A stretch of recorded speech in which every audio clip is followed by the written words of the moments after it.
Once again, I welcome you all. I hope you are enjoying these videos. Please subscribe the channel so that you will get some alerts regarding the newly updated videos. Okay, in this video, we are going to talk about regulatory issues with herbals. This is quite interesting topic, and why exactly interesting you will come to know at the end of chapter. So in our syllabus, what is being prescribed by PCI, regulatory issues, regulations in India, ASU DTAB, ASU DCC, regulation of manufacture of ASU drugs, Schedule Z of ASU Drugs and Cosmetic Act for ASU drugs. So likewise, this is our syllabus. So before going for regulatory issues with herbals, first of all, we must know what is mean by regulation. Regulation is the act of regulating something or intended to regulate something. So that is regulation. So we are aware that we are dealing with the pharmaceuticals, and this is the only sector we can say it is highly regulated, which is highly regulated. And why, what exactly the regulation do? Protection to the natural products, users and natures also. If you are regulating the herbal drugs, so it is going to give protection to the natural products and users and as well natures. Improves use of natural products and indigenous research. Control all activities like manufacturing, sales and use of medicines, as well as it gives penalty or punishment for persons who do not follow the certain standards and rules, as well as it prepares and amends laws, enforces them to control natural products, thus provides safe and effective medicine. So all these things are did by regulatory department or regulatory bodies. So what regulation do we come to know? And hence we must be aware about the duties of the regulatory bodies, which bodies are doing regulation of herbal drugs in world as well as in India. So for that information we are going to study this chapter. So why to study, you got the answer. So these important function is being carried out by the regulatory authority, and hence we must study these regulatory authorities related with the herbals. Next is regulatory issues related with the herbals. So what exactly the regulatory department have to regulate, or on which point regulatory department have to focus? Most of the people have common assumption that natural products or the herbals are safe without side effect. But in reality, natural products can also have serious side effect and toxicity. So this is also issue regulatory body needs to observe. All natural products come from diverse background, and hence there could be a variability in chemical constituents and therapeutic effect. Intrinsic variability means in the variability present inside the plant variety. So regulatory department is having great work in this context.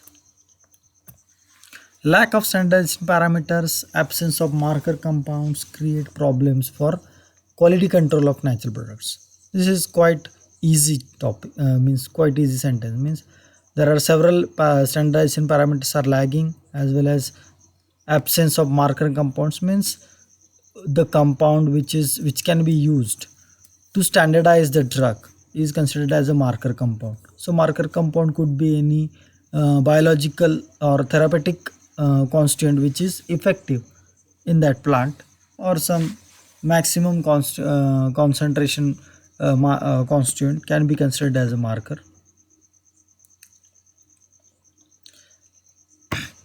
As well as most of the time in case of traditional medicine, there is no documentary evidence about its safety as well as efficacy. So traditional medicines are lagging behind in maintaining their toxicity data as well as maintaining their efficacy data. So these regulatory bodies focuses more on toxicity and efficacy data. Even though on in ICH guidelines we discussed that guidelines regarding quality, efficacy, as well as multidisciplinary and safety guidelines. So likewise guidelines are present. So regulatory bodies are checking all those guidelines is being followed by the company or not. Even there is no harmonization between regulatory bodies which regulate the natural products. Means for every country there is a different regulatory body for the natural products, and hence there must be harmonization in between all these bodies. So next point is regulatory status in India. So how exactly Indian pharmaceutical market is being regulated or it is being uh, watched by the these organizations. So which is the parent organization who controls the pharmaceutical market in India, or who is having the hold on the Indian market, just like US having US FDA. So we are having the Central Drugs Standard Control Organization is the national regulatory body for Indian pharmaceuticals and medical devices. With CDSCO, Drug Controller General of India regulates the pharmaceutical and medical devices under the Ministry of Health and Family Welfare. So it is the project of Health and Family Welfare, or it is the Department of Ministry of Health and Family Welfare, Drug Controller General. The DCGI advised. So who advised DCGI? The Drug Technical Advisory Board (DTAB) and Drug Consultative Committee. So these two we can say committees advise the DCGI for taking or implementing or regulating the pharmaceutical and medical devices. So this is how the whole pharmaceutical market is going to get regulated. We are talking with the reference of allopathic market also. Apart from that, how many laws are present in Indian subcontinent? So the Drug and Cosmetic Acts 1940, Drug and Magic Remedies Act 1954, as well as Central Council of Homeopathy Act 1973, Central Council of Indian Medicine 1973, Medicinal and Toiletry Preparations Act 1995. So time by time there is a amendment in these acts also, but these are the parent acts. So like regulatory status in India about traditional medicine or about herbals, because our subject is herbal drug technology and we have to deal with this regulatory aspect. So the most important law for the regulation is the Drug and Cosmetic Acts 1940. So this particular act gives us so many ideas or so many instructions regarding the regulation. So ASU medicine covered under the act by inserting chapter 4A. ASU medicine means Ayurvedic, Siddha and Unani medicine. So in this presentation, my dear students, what I am going to do, I am going to show you the actual D and C Acts copy. So till date, you might have studied D and C Act from books, but the same thing is being present as a law or as a D and C Act. So we are going to study the D and C Act from that particular bunch of rules and regulations. So ASU medicines covered under the act by inserting chapter 4A, and it came into the force on 1st February 1983. So we must check that is it really present over there, that in D and C Act chapter 4A is there or not. So yes, this is the file, and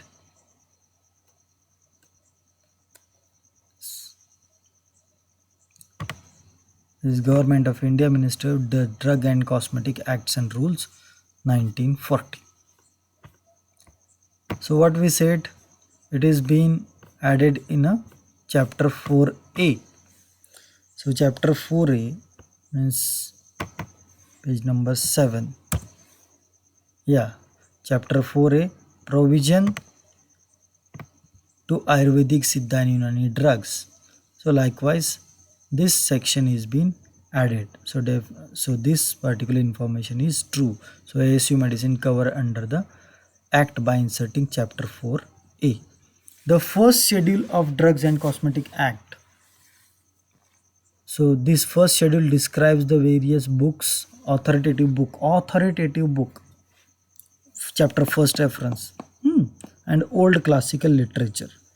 So the first schedule, my dear student, it is on page number 46.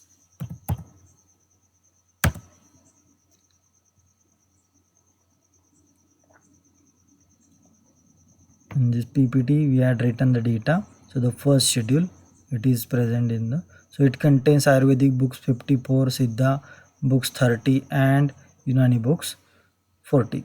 So we must check. So these are the name of the Ayurvedic books. So around 54 Ayurvedic books are there. Again, some Unani books and homeopathic books are there. So likewise, this information we found true. So this is also the act of regulation, my dear student, that we are regulating something, so we are providing guidelines. As well as quality standards for ASU herbal medicines has been included in a D&C Act. So quality standards, yes, there are present, means quality standard we can say they are present on the page number 38, I think.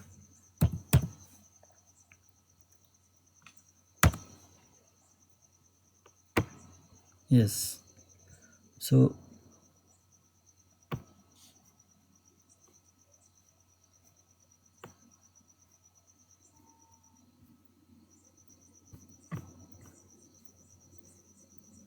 provisions for relating to the Ayurvedic, Siddha and Unani drugs. So this particular thing, it is been including the Ayurvedic, Siddha, Unani drugs consultative committee, as well as all those things, adulterated drugs, spurious drugs, regulation of manufacture and sale of Ayurvedic, Siddha, Unani. So likewise, these standards are being included, as well as manufacture of ASU medicine governed by rules 151 to 160. So all these rules are present. Are these rules are present? We must check it. Okay. So what our PPT says, that manufacture of this ASU medicine governed by rule number 151, 155B, rule conditions of licensing, 160A, approval of testing. So all these things are being said, or we can say it written in order to show the proof of regulation. So are these are present? Yes. So this is the part of regulation, manufacturing, sale of Ayurvedic medicine, licensing authority. So likewise, there are several rules and regulations, 150 to 160. So there is a list of huge rule. Don't worry, I am going to share this file, entire D&C Act with you, as well as this presentation with you. So if you are having any doubt at any point of time, you may get it clear. So this is about, as well as there are several rules regarding labeling, packaging, as well as government analyst, as well as standards to be complied with, manufacture of sale, limit of heavy metals.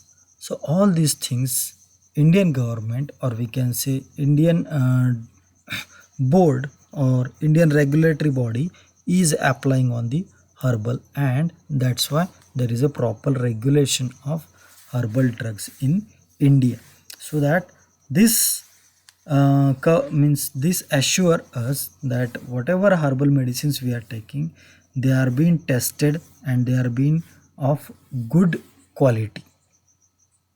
So this completes our regulatory status in India